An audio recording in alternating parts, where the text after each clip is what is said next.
Let's start with section number 1. Let's check out the objectives of the course. This is a very short video, and I just want to let you know what are the objectives. So I want to make it clear what is a chemical engineer, what do they do, where do they work. Also, I want to analyze the curriculum, very interesting. What's an engineer, the difference on curriculums, maybe on mechanical engineering and electrical engineering, for examples. Then I want to analyze on student and professional life. Of course, this depends on the country you are, on the type of life or your lifestyle, but definitely I will say you can have common ground on different professions.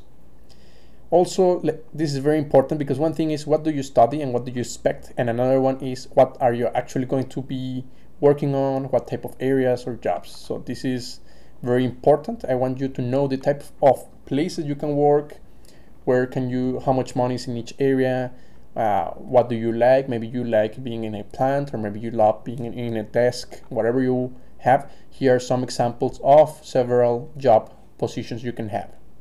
And finally, very important, what would you expect? Salaries, how much can you grow, different companies, etc.